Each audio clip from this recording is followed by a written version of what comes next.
Mic check 1 2 1 2. What's good, YouTube? It's your boy Tank be chopping, and I'm back with another haircut tutorial.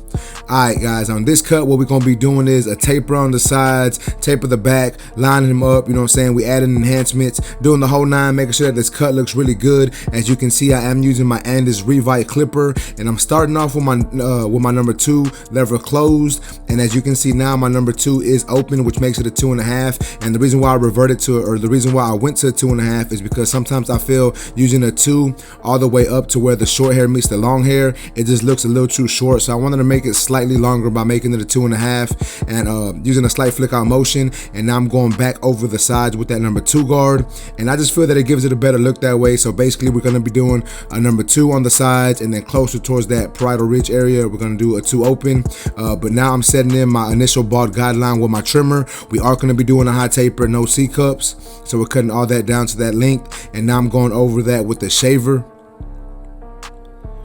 And then basically what I'm going to be doing is some down fading. So I am using my number 1 guard lever all the way open, and what I'm doing is I'm coming right below what I did with my number 2 guard. Like I said guys, that's right below, and the reason why you want to do that is if I go all the way up to what I did with my number 2 guard, it's basically going to create a line, so you got to come right below that, you know what I'm saying? And then once you do that, my lever is closed now, and I'm coming right below what I did with my 1.5 guard, or I'm sorry, with my 1 guard lever open. Once again guys, you want to make sure that you're coming right below that, because if not, you're going to create a line of demarcation, and that's something we don't want. We don't want to leave any lines when we're down fading. We want to make this as easy and as quick as possible. So now I'm going in with my 0 guard, 1/16 guard, 0 guard, half guard, whatever you want to call it, lever all the way open, which is basically like a 1 guard, but still coming right below what I did, still using a slight flick out motion. Excuse me.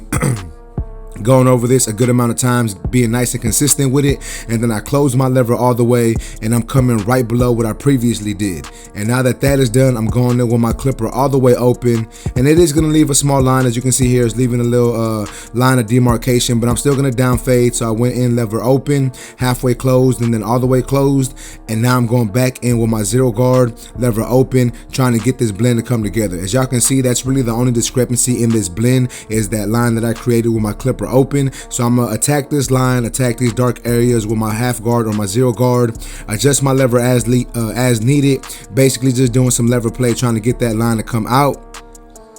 And now I'm gonna hit the bottom of that taper with my trimmer one more time, and then I'm going back in and doing some more detailed work with my half guard.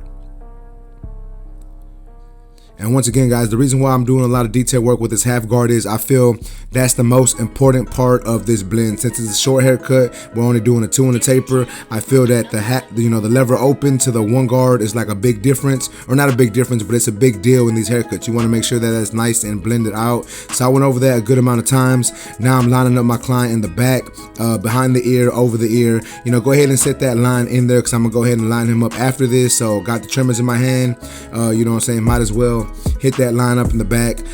Anyways, now what I'm doing here is I'm blending in the beard. So I went in with my lever open, blended that down, and then my half guard open, and then blended that down. And now I'm gonna go ahead and line him up, you know, the back of the beard. We are gonna keep this beard pretty full. We are gonna bring it up a little bit, you know, at the bottom, and then we're gonna give him a nice curve on top.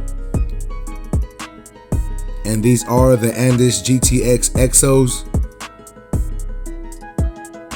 Good trimmer guys, not my favorite, but they are a good trimmer. And you'll see these lines right here in a minute. But as y'all can see, I'm trying not to take too much hair off. I'm just trying to take enough hair to where it leaves a nice sharp line, but still gives the shape that I'm looking for. And now we're moving on to the mustache. I know y'all can't see it, but we're lining up that mustache, making it nice and sharp. Now we're gonna hit them underneath the jawline. You know, we don't want to come too low, but we don't want to keep it too high either. A lot of mistake people make is they keep that line, you know, at that jawline too high, like they bring it up super high. My advice is probably keep it lower than you probably would think, and then you can always bring it up if needed.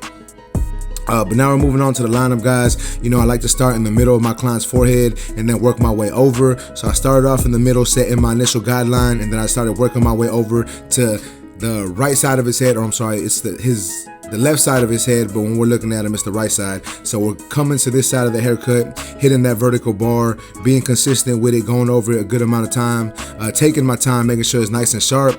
And then I sped this part up with just lining him up on the opposite side. As you can see, he has a taper on this side already. I did not get to record that part of the haircut, but I recorded all the beard trim, I recorded all of the lineup, recorded the enhancements, the pencil, the whole nine, you know what I'm saying? And that's basically what this video is gonna be. It's more of me using enhancements, me using my trimmers, you know, giving sharp lines, just because I feel that I haven't been doing that lately, you know what I'm saying? So I decided to go ahead and share this for y'all. But after that lineup is there, as you can see, I'm using my Tune 45 enhancement card.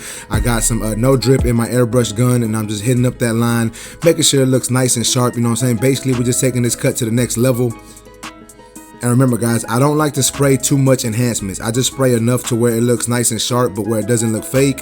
Now I'm gonna hit his hairline with some hairspray, and I'm gonna go over this line with some hair fibers. And the reason why I'm doing that is I feel that it gives it a more natural look. And then I'm gonna lock it in with some more hairspray. And now I'm using that Tune 45 barber pencil. And this is really gonna make this line pop. Now I know some people say like, what's the reason for doing that? It just looks good for Instagram, or it just looks good for videos. But some of my clients actually asked me to do the pencil on them, guys. So if they ask me to do it, you know what I'm saying, it's something that I do. So I'm always down to make my client, you know, give them what they want and make sure they look good. But now that that pencil is on there, we want to make sure we blend that out. So as y'all can see, I'm blending that out with my trimmer now. And then after I blend it out with my trimmer, I'm gonna go back in and I'm gonna hit it up with my razor and really get these lines to look even sharper, really finish it off even more, and just give it a nice finished look. Shout out to my man Jake, man. I knew him when I kind of grew up with this dude, man. Like I know his whole family, man. Like this is my first time cutting his hair. He actually played pro baseball in Mexico. Cool dude, man. Like, is my boy, man. I haven't seen him in probably like 15 years or so. But nonetheless, man, as you can see, I'm lining up my client with the razor now, getting all these lines nice and sharp. Once again, just taking this haircut to the next level. You know, your boy likes to do that. You know what I'm saying? I gotta pull out all the stops, you know what I'm saying? Just pull out all the tricks under my sleeve, you know what I'm saying, in my sleeve, and just get these haircuts to look super, super sharp. And as you can see, that's what we're doing here. And yeah, man, we're basically just doing some razor work to finish off the cut. If y'all have any questions or concerns, y'all can drop them down in the comment section. I'll make sure to get back at y'all. As you can see, I'm just lining them, well, not lining them up, but getting everything razor sharp. But check it out, man. This is how my boy Jake came into the shop looking. This is the before look, and this is the finished product. Y'all let me know what y'all think about this haircut in the comment section. If y'all like this video, please make sure to smash that like button. Also, if new to my channel, make sure to subscribe one time for your boy. Remember, guys, if you want a haircut from your boy, you can go to my website, tankbechopping.com. You can book there.